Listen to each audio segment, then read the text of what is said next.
Voltando aí, galera, segunda parte da live com o Padre Mauro do Muquifo. Vamos aguardar ele entrar aqui pra gente convidar ele de novo.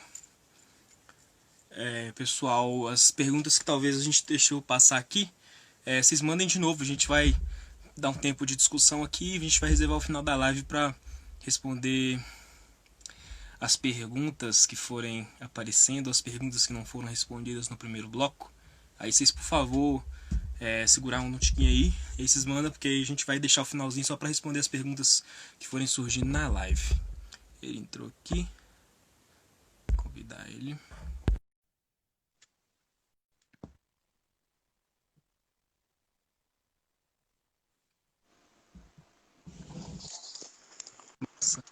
A gente vai começando, as pessoas vão chegando aí. Bom, Lucas, eu tinha te deixado com um gancho, né, Mauro? Você quer já falar ele aí? Já respondeu o Lucas, que foi a pergunta dele? Sim. Eu vou... Já pode retomar já? Por favor. Olha, eu pensei muito sobre essa questão, eu penso muito sobre isso, qual que é o papel do museu, não só do Muquifo, né? Ali, a pergunta é essa, né? Qual que é o papel do Muquifo no... Qual que é a pergunta, Lucas? Repete pra gente, por favor. Ele vai mandar de novo.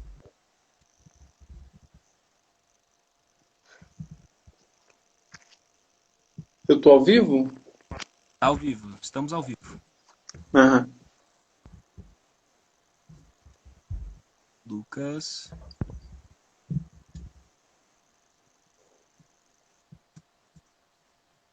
O papel do museu do Muquifo enquanto museu? Isso, o papel do Muquifo enquanto museu. Exatamente. Eu acho que a gente pode perguntar qual que é realmente o papel de qualquer museu, né? O Muquifo, ele preserva, busca, né?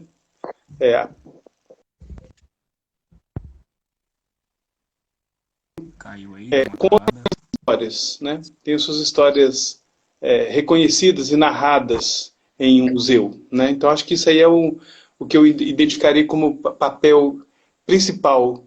E eu fico atualmente, nesse último ano, pensando muito sobre por que sempre nós somos um coletivo, né? Ali no Muquifo. Se nós temos que ser sempre os protagonistas de tudo, né? Os protagonistas na hora de decidir sobre o acervo, decidir sobre as exposições, sobre as atividades, sobre os eventos, sobre as exposições, a forma de fazer essas exposições. Então, o papel do Muquifo enquanto museu é um papel de escuta, e eu tenho aprendido isso muito participando justamente do coletivo, né? No grupo nós temos a Samanta, por exemplo, que fala, será que nosso papel não é muito mais de escuta, de escutar, né, o que as pessoas falam, né, que vem trazendo para o museu, né, e não de protagonizar as atividades, os eventos, e sempre estar decidindo sobre os acervos e o que vai ser colecionado. E acho que eu entendo que é isso, o nosso papel ali no aglomerado dizer para a sociedade, dizer para todo mundo que as histórias narradas pela população negra, ali no nosso caso, né, dos negros, são histórias que também precisam ser narradas e contadas, né, e preservadas, né, e que não só histórias, mas objetos que servem como e documentos, né, imagens e fotografias, né, também merecem ser preservadas, né, tem esse direito de ser preservado. Nós temos direito à nossa história, ter o reconhecimento da nossa história como história importante também, né? E não só em confronto para dizer qual história é mais importante, mas que também as nossas histórias podem ser ouvidas, né, e narradas. Acho que esse que é o papel principal do Muquifo naquele lugar, né? E acho que se quiser discutir a nível dentro da museologia social, dentro de um modelo de museologia comunitária, né, é dizer que, de fato, o museu comunitário tem que ser apropriado pela comunidade, né? E com todas as dificuldades, né, para superar o nível de conseguir recurso para se manter, para ser patrocinado, quem é que vai patrocinar esse espaço, esse museu, quem é que vai pagar as contas de água, de luz, né, pessoal qualificado, né? Então, tudo isso. Então, questionar mesmo, né? Mas se essa museologia dada tradicional não nos representou e não nos representa, por que é ela que recebe os recursos, né? E Sim. a museologia comunitária é a que permanece sem recurso, né? Quando é que a gente vai poder reivindicar que também o dinheiro dos impostos sejam aplicados nessa museologia que nos representa? Então, acho que é um pouco de questionar também, né? Porque a gente está ali gritando, mas no final os recursos, o dinheiro, continua indo para os museus que não nos representam, né? E para os espaços que não nos representam. Então, isso que acho que é algo que a gente pode. Que o Muquifo também está se perguntando sobre isso e pode estar questionando também a museologia tradicional sobre isso. Certo. Massa. Trouxe algumas questões aqui. Como que você tem percebido em todos esses anos desses vários movimentos aí, desde o Quilombo do Papagaio até a formação do memorial lá em 2007, 2008, até a formação do museu lá em 2012, como que você tem percebido, o que você tem de perspectivas para o futuro sobre o Muquifo, como que isso ganhou essa proporção a nível mundial, né? Como que a gente traz interessa muito dentro das discussões museais, principalmente, e o que você tem percebido muito nesse sentido e tem de perspectivas futuras também, de ideias, de planos. Olha, atualmente, nesse país que se construiu, né, nesse lugar que nós chegamos, né, ainda tão desconhecido, eu vou dizer que eu me sinto muito sem perspectiva, né, eu não tenho perspectiva nesse modelo. Na atual forma que esse país está sendo administrado, né, nessa atual forma política, né, que os valores que eram que eu pessoalmente considerava tão importantes, né, nós agora sem perspectiva, né? Aquilo que nós lutamos, né, é considerado, por exemplo, discutir se Zumbi de Palmares é um herói nacional ou não, né, nessa atual realidade, nesse momento, né, isso é coisa de agora, né, desse ano, desse período, é inacreditável, né? Nós estamos retrocedendo historicamente, né? Historicamente nós estamos perdendo. Então, minha perspectiva atualmente é de um radicalismo, né, dentro desse modelo fascista que governa o nosso país, essa administração fascista, né, de extrema direita, de radical, né, esse neopentecostalismo, né, que é obtuso, né, que não se abre ao diálogo, né.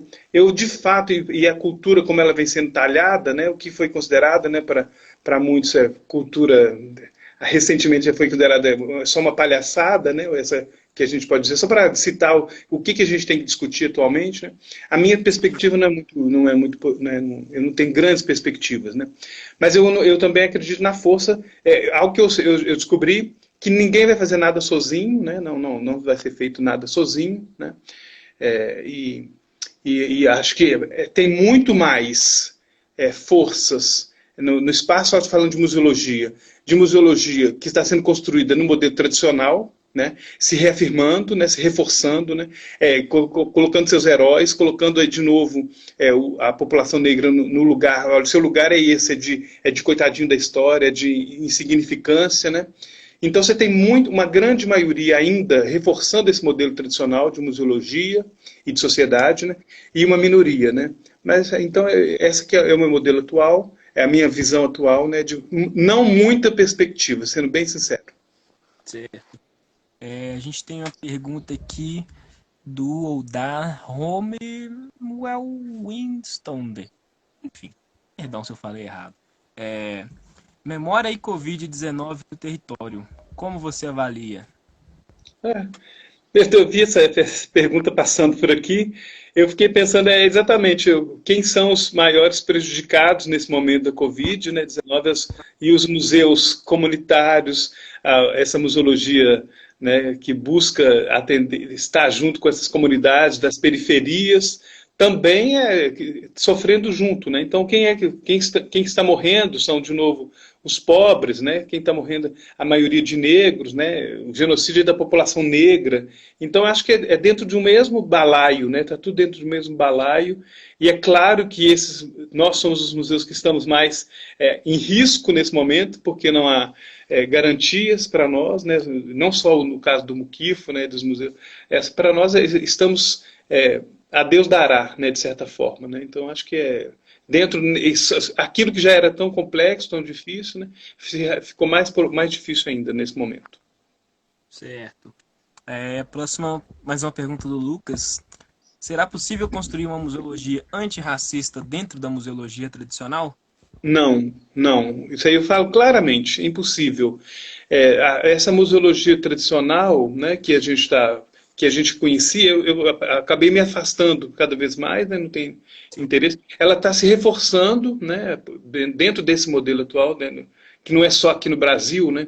Então eu não acredito na possibilidade de se consertar essa museologia, né, quebrar tudo mesmo, né, no sentido de não dar para ajeitar aqui, dar uma consertadinha ali, né?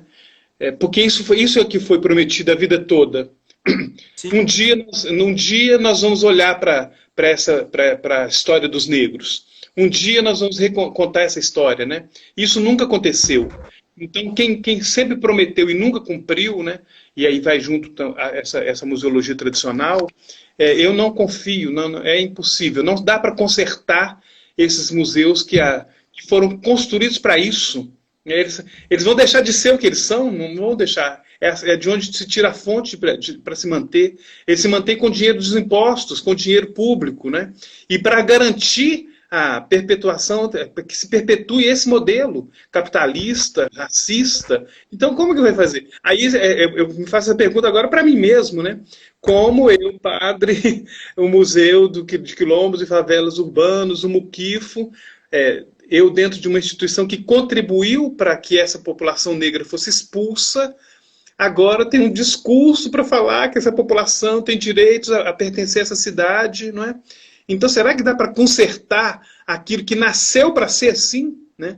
Aquilo que nasceu para excluir, aquele que nasceu para dizer que o bom é o branco, o bom é o europeu. Aí eu vou lá e dizer, não, o bom agora é todo mundo. Não vai funcionar. Né? Isso pode parecer só um radicalismo da minha parte, radical de lá, radical de cá. Mas ações radicais, quem tem seus parentes, quem tem seus antepassados assassinados, é que pode discutir comigo agora, né? Então, e não quem fala de outro lugar, né? O lugar que eu falo é de quem teve seus antepassados e seu nome, né? No meu caso, eu não consigo descobrir meus antepassados, né? Então, dizer que a gente vai consertar essa museologia tradicional, eu não acredito, né? Eu não vejo possibilidade, né? Porque eles estão trabalhando para se fortalecer e para perpetuar. Exatamente. Concordo muito com você nesse sentido. Dentro da academia agora, né, estudando museologia, é constantemente, diariamente, uma quebração de cabeça, né? Eu acho que muito mais do que ser decolonial, né? Novamente, estando nego bispo, é ser contracolonial, né? Que a gente vem muito nessa pegada de não ser racista. Não basta não só não ser racista, né? Tem que ser antirracista também. Uhum. O Rafa, antes, no último bloco, assim que eu falei das igrejas, ele está fazendo um levantamento interessante atualmente, fazendo uma documentação dessas igrejas que está tendo aqui, enfim, propondo uma ação de diálogo interreligioso. Ele falou que atualmente tem cerca de 40 igrejas evangélicas aqui no Morro Papagaio, contra sim, né? Citando Em comparação. católicas, né? Atualmente, inicialmente eram 5, né? Inicialmente, sim. Chegou um momento em que foram 5, agora a gente tem 3 atualmente. De templos de matriz afro, que eu saiba, tem só 2. E, enfim, a gente segue diminuindo nessa contagem. O Rafa traz uma pergunta. Eu vi a pergunta dele. Você leu? Eu li. Você já quer falar? Então vai lá, manda. Rafael, né? Rafael está perguntando, para quem não viu, né, por gentileza, gostaria que falasse um pouco mais sobre os conflitos que ocorreram quando o museu estava no Beco dos Ratos. Observação, moro no Beco e na época era pré-adolescente. Obrigado. O primeiro, lembrar que o Beco não chamava Beco dos Ratos, né, Rafael? Não sei se você se lembra, ele chamava Beco Santa Inês, né? Rafael, você pode confirmar para mim. O beco se chamava Beco Santa Inês, e lá tem o Centro Social Padre Danilo, tinha, né, o Centro Social Padre Danilo, e o museu, então, quando foi instituído, em 2012, nós utilizamos lá como sede do museu, quando ele foi organizado, né? Ali havia um centro social, a paróquia era responsável pelo espaço, né? ligada às obras sociais Nossa Senhora do Morro. Então tinha, mas a propriedade da paróquia local. A paróquia construiu, né, com ajuda, com dinheiro das paróquias vizinhas, construiu o prédio. Então era um prédio da paróquia, onde tinha ali também a ação social Nossa Senhora do Morro, que funcionava ali, né? Não tinha recurso para construir, eu usava a sede lá. E o museu, então, enquanto eu fui o padre ali do aglomerado Santa Lúcia, utilizando o espaço com outro projeto, que era o projeto Fica Vivo, projeto Polos de Cidadania, ocupou aquele mesmo espaço, né, algumas atividades, quando então nós decidimos utilizar aquele espaço com o museu, né? Foi inaugurado ali, Museu dos Quilombos e Favelas. Aliás, o memorial já foi ali, o memorial do Quilombo foi ali. E aí, por isso foi fácil transformar no Muquifo. Então, nós tínhamos os vizinhos, vários vizinhos, uma vizinhança, e ali na porta do museu, não sei se o Rafael se recorda disso, eu já tenho alguns anos que eu não passo por ali, na porta havia um tráfico, né, de entorpecentes, né, ali na porta.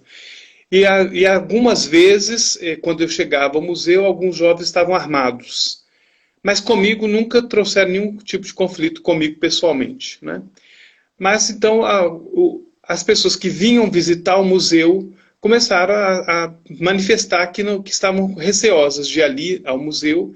Então eu comecei a pensar, e com algumas pessoas que nos ajudavam, que era o Augusto, a Dalva e a Luciana, também museólogos, hoje museólogos, na época estudantes, né?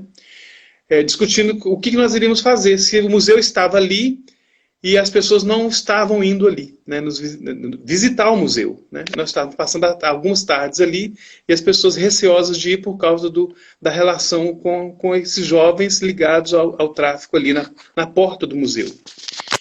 E aconteceu um evento, isso foi marcante para mim, que foi uma oficina do Fica Vivo, que ele fez um grafite no muro, que talvez esteja lá até hoje. Não sei se está. Um grafite até muito interessante, que trouxe alguns objetos para fora e representou alguns objetos no muro do museu, né, do Muquifo, que era o centro social.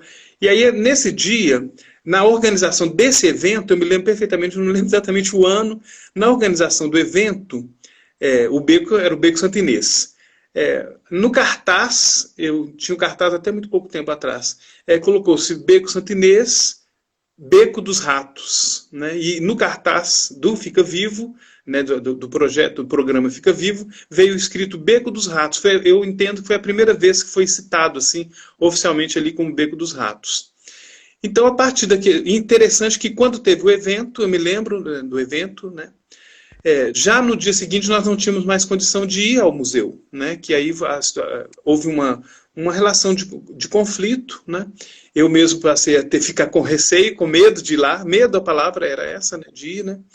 E aí nós então decidimos transferir o museu, alguns meses depois ele ficou fechado um tempo, né? Alguns daqueles jovens, eles entraram para dentro do museu, mas continuaram articulando comigo, falando que eles não iam levar nada de lá. Eles passaram a ocupar o espaço do museu. Aí nós negociamos e retiramos alguns objetos, né? Eles falaram, não tem problema nenhum, pode retirar, a gente não vai estragar nada. Eu me lembro da fala deles, né? Não vamos estragar nada. Mas aí nós não tínhamos como ir lá e atender, receber pessoas. E aí nós montamos o museu, transportamos o museu, aquilo foi possível, para a atual sede. Aí, algum tempo depois, a paróquia não utilizou mais com outras atividades. Então a paróquia decidiu pela venda, eu já não era mais o padre de lá, decidiu pela venda do prédio, né? E aí nós nos transferimos para cá. Certo. Mais uma pergunta da nossa querida Nila. Em breve a gente vai ter uma live com ela aí no próximo mês, vai ser bem legal, acompanhe. Nila Rodrigues, cabulosíssima. Você acreditaria que uma mudança nos acervos dos museus da museologia tradicional já poderia causar alguma mudança nela? Sim, mudança sempre. A Nila fala com propriedade, né? A Nila do Museu de Etnicidade, a própria. É claro, né? Isso aí, eu acho que essa museologia, ela vai se perdurar, né? Essa museologia tradicional, ela está lutando para permanecer, né? E uma forma é se adaptar um pouco, né? E eu acho que é muito a nível de concessão. Nila, isso aqui a gente nunca conversou sobre isso, né? mas eu acho que atua muito a nível de concessão. Então, eu ainda vou aos museus, esses museus ainda não tiveram grandes modificações, né, quando a gente vai. Porque eu gosto de museu, né, eu gosto de museu. Mas então, independente disso, eu gosto de estar no museu. Mas então, uma releitura, uma discussão e essa nova museologia, esse movimento, esses jovens, né, estudantes de museologia, com propostas de museologia quilombola, essa discussão ela vai forçando, né, e vai conquistando terreno. Mas eu não acho que essa museologia tradicional vai ser consertada. Ela vai ter que ser derrubada mesmo, né? Então, por enquanto, se a gente consegue refletir sobre esse acervo, discutir, como a Nila coloca nos textos dela, será que a gente vai se representar sempre com correntes, com objetos de martírio, de tortura, de suplício? Será que a história do negro se resume ao período que éramos escravizados, né? Então, isso é um questionamento. A Nila prestou um serviço para o Brasil, para a museologia mundial, né? Para toda a museologia, discutindo essa presença da população negra nesses museus tradicionais, né? Mas então eu acho que é conquistar-se em terreno, Nila. Eu acho que sim, a gente pode rever um pouco esses acervos, né? Mas agora, eu não acredito que essa museologia vai ser totalmente transformada, porque ela está batalhando para se manter, para se sustentar e para sustentar quem é que tem poder de fato, quem é que tem o dinheiro de fato, que é quem banca os museus tradicionais. Massa. Passando para a próxima aqui, da Pedrita. Padre Mauro, o Muquifo é a voz dos subalternizados e subverte a lógica estruturada no racismo e patriarcado. Minha pergunta é, como podemos continuar subvertendo essa lógica junto à comunidade?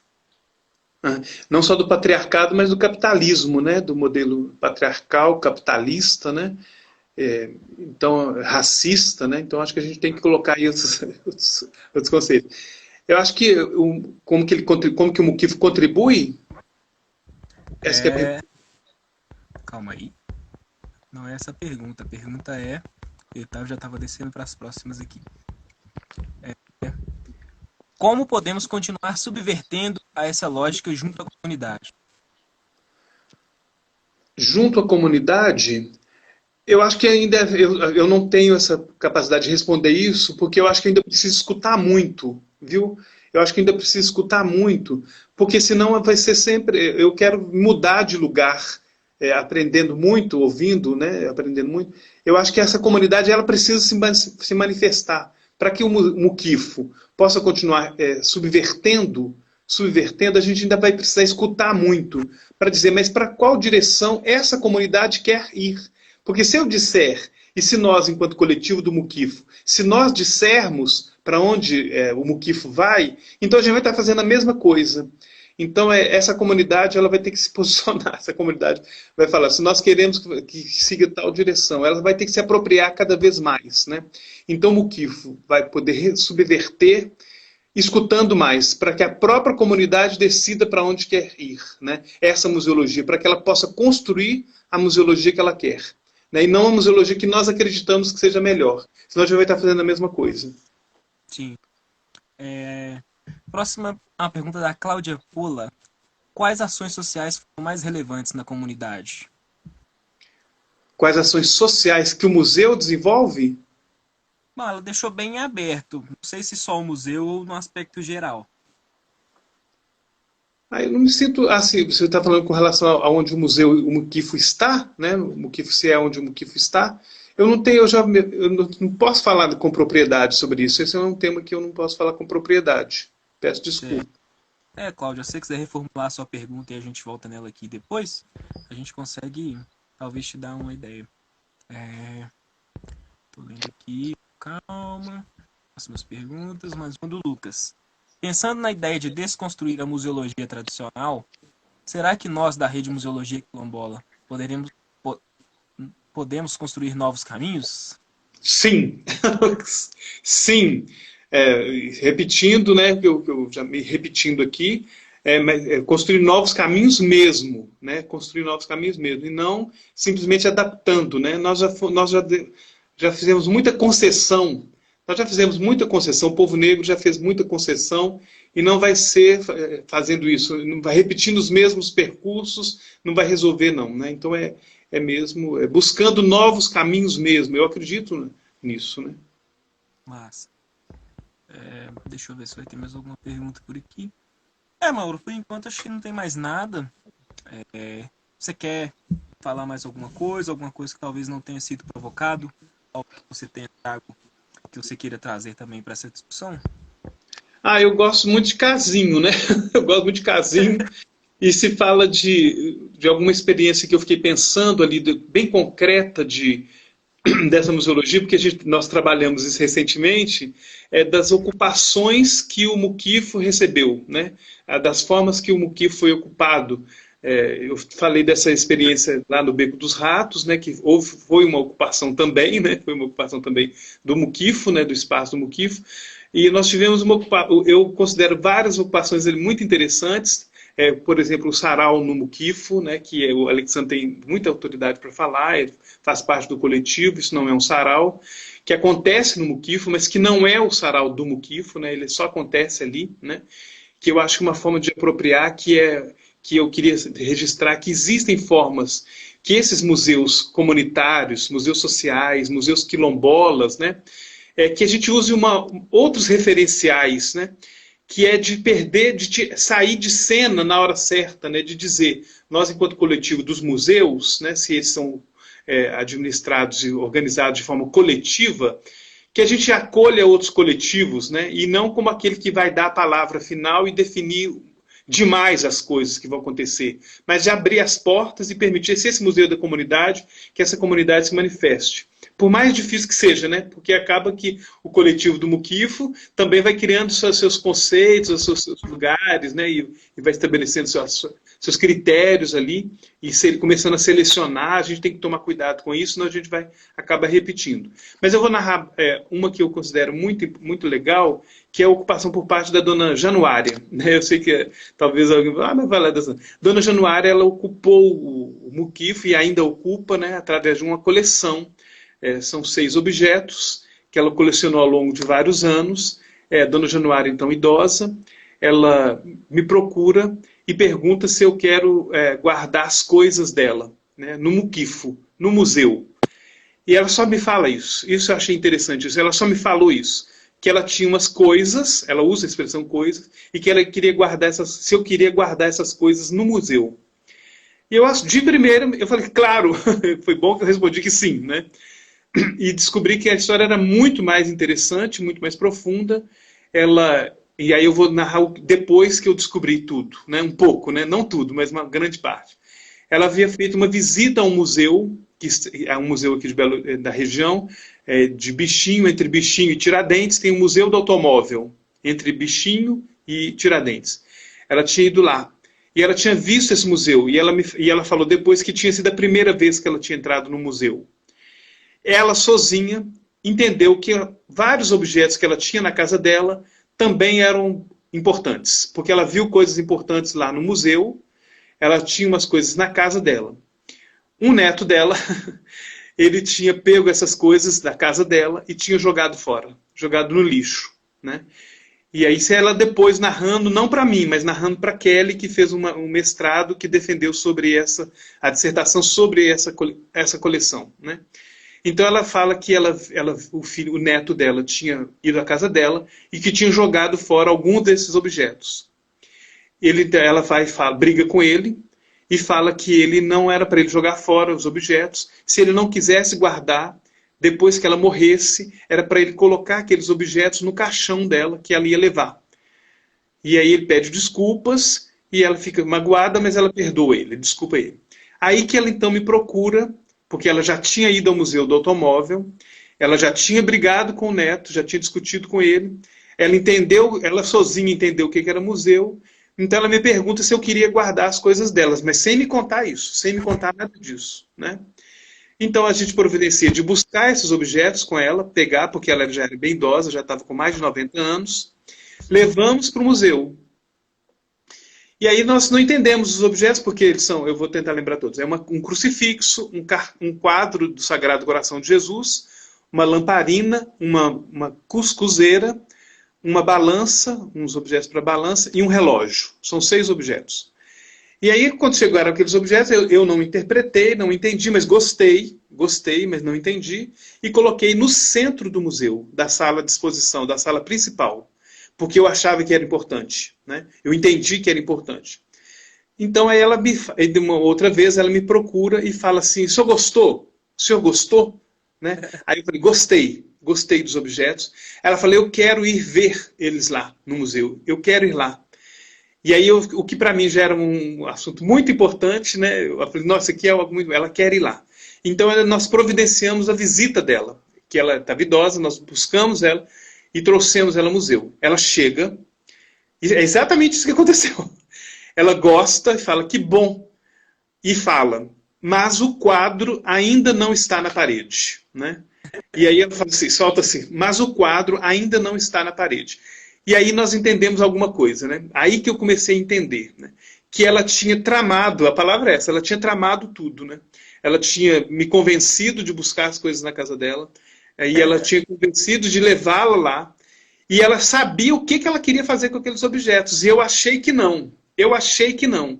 Eu achei que ela estava fazendo aquilo sem consciência do que ela estava fazendo, sinceramente falando aqui.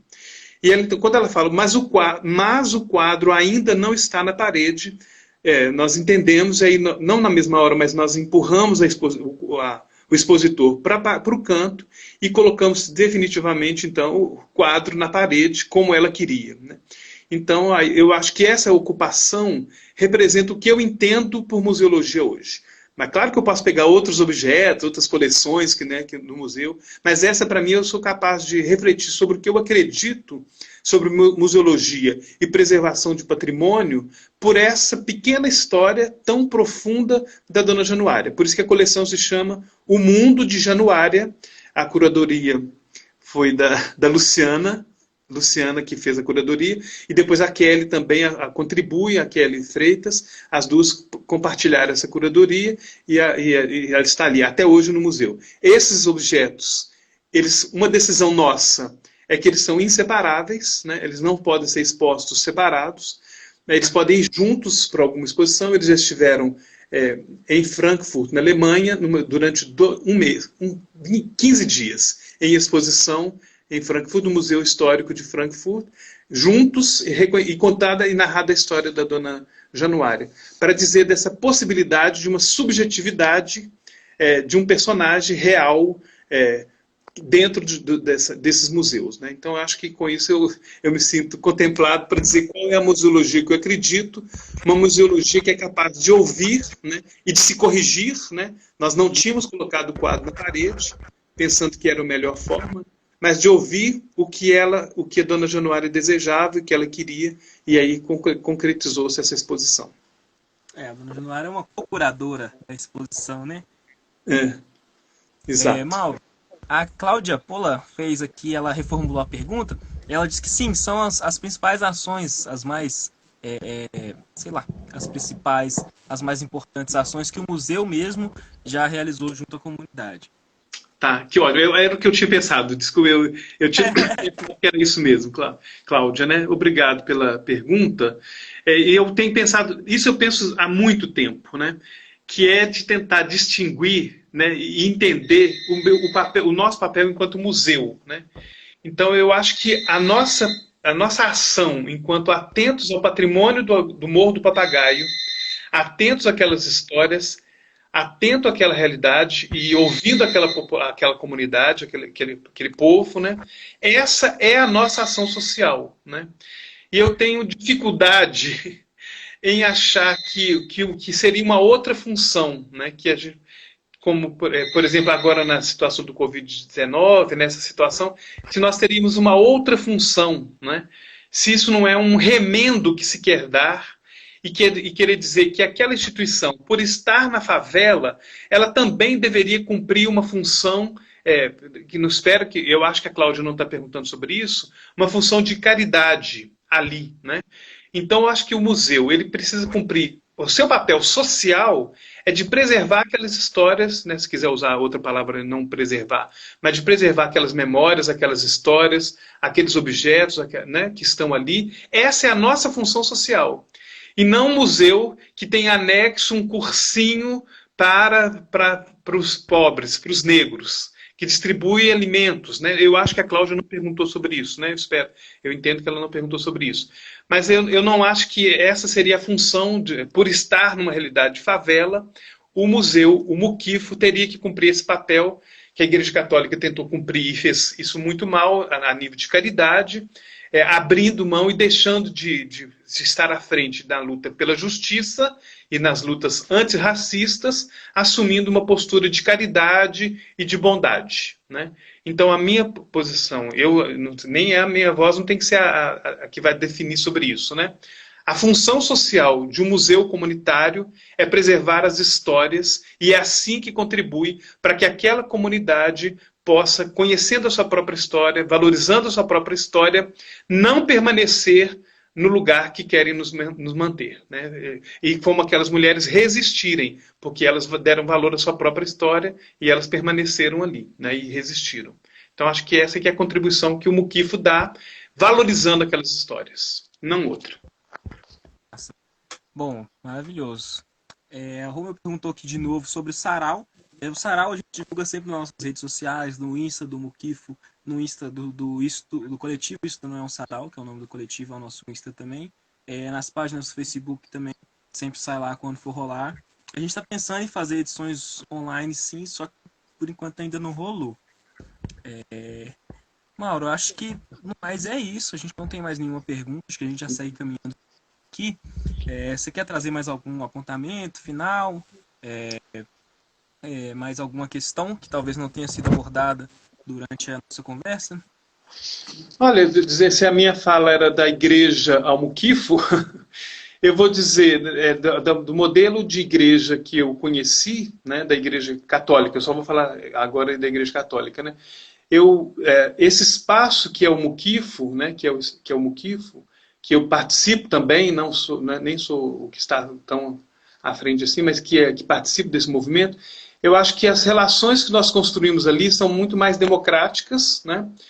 E eu acredito que essa museologia quilombola, né, essa proposta de uma museologia quilombola, se inspire em modelos mais democráticos, né, que se distancie de modelos hierarquizados demais, né, hierárquicos demais, né, e que já entre sempre nesse discurso descolonizado, né, descolonizado. Vai dar muito trabalho para descolonizar a Igreja Católica, eu só falo da Igreja Católica aqui agora, né? Descolonizar, né?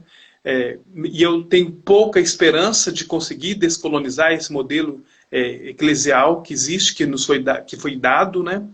Mas eu acredito muito na possibilidade de uma museologia descolonizada, né?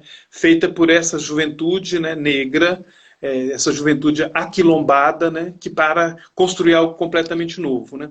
Então, meu olhar da igreja para o Muquifo, que essa que é a proposta dessa live, né, eu entendo que eu consegui encontrar o meu lugar muito mais no Muquifo como um lugar de liberdade, um lugar onde as outras expressões religiosas são manifestadas, né, e respeitadas, não simplesmente toleradas, mas respeitadas, né, no seu valor próprio. Né?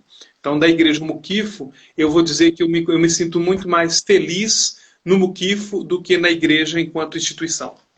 Que ótimo. Massa. Bom, acho que a gente vai encerrando aqui. Falando sobre o museu, a gente conversa muito sobre o museu, né? Tivemos uma live extensa aqui. A gente sempre é bom falar do Padrim, que é uma das formas como o museu se mantém atualmente. Mauro tá aí? Caiu? Fechou? Será? Esperar ele voltar. Eu tô aqui? Será que sou eu que caiu ou ele que caiu? Fica aí o mistério. Vou guardar.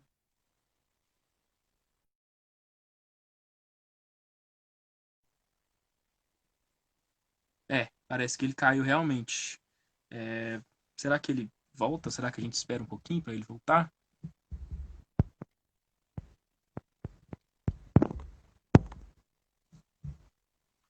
Putz. Sobrevivência. Tá, eu tô aqui pelo visto, né? Vamos esperar tipo uns 5 minutinhos pra ver se ele volta. Porque ele já deu uma fala de encerramento ali, mas ainda não encerrou de verdade, né? Enquanto isso, vamos falar do Mukifo. Mukifo, para se manter, né? A gente está em vários corres aí, temos atualmente alguns projetos parados, né? Temporariamente por causa do Covid. Então, enfim, a gente tinha uma programação maravilhosa para estar acontecendo ao longo de todo esse ano, né? Mas, enfim, em março começou esse rolê de pandemia, de quarentena, enfim, aí a gente teve que dar uma adiada, mas as coisas ainda vão acontecer, o nosso projeto, né? Mas fora isso, a gente tem a nossa campanha de financiamento coletivo no Padrim, que a gente pode mandar o link também para as pessoas que tiverem interesse, vocês podem acessar na nossa página no Insta também e no Facebook, para poder apoiar o museu de diversas formas, seja com grana, enfim, com de diversas maneiras. Deixa eu convidar o Padre Mauro de novo aqui para a gente encerrar.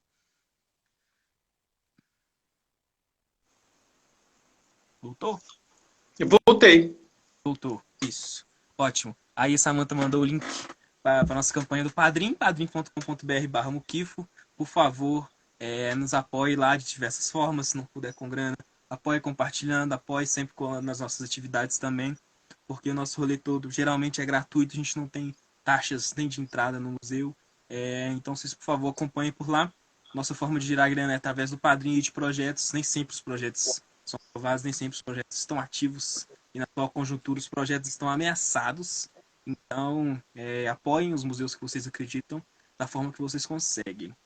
Padre Mauro, caminhando para o fim aqui, agradecer imensamente por você ter aceitado o nosso convite de trocar ideia com você, agradecer a rede por me convidar também para ser o mediador. Foi um prazer imenso ficar trocando ideia com você hoje aqui, a gente trocou bastante ideia. Você quer fazer uma consideração final? O último adeus? O último adeus é agradecer esse contato que eu tive desde do primeiro contato foi com o Lucas, né? Que eu acabei admirador dele, Lucas, né? I love you, né? Tô com a outra mão ocupada. Acho fantástico sua fala, seus textos, leio você, escuto suas mensagens às 4 horas da manhã, às 3 horas da manhã. E falar que ao vivo é Alexandro Trigger. Ele fala Trigger, né? Trigger. Eu aceito, tá normal, tá Meu normal. querido, obrigado, Lucas, pelo convite. Adorei a fala aqui, Alexandro. Muito obrigado pela mediação. Valeu, foi maravilhoso, gente. Sexta-feira, já divulgando, né? Temos uma live com a Josimeire, também uma das pessoas responsáveis pelo fundamento, né? Por todo esse acontecimento maravilhoso que é o Mukifo. Então, a sexta vai ter uma live com a Josi. Por favor, acompanhem as nossas postagens aqui nas nossas redes do Museologia Quilombola, nas redes do Mukifo. Tamo aí, galera. Valeu demais. Obrigadão, Mauro, novamente. Obrigadão, Museologia Quilombola. A gente segue. Forte abraço. Falou! Falou!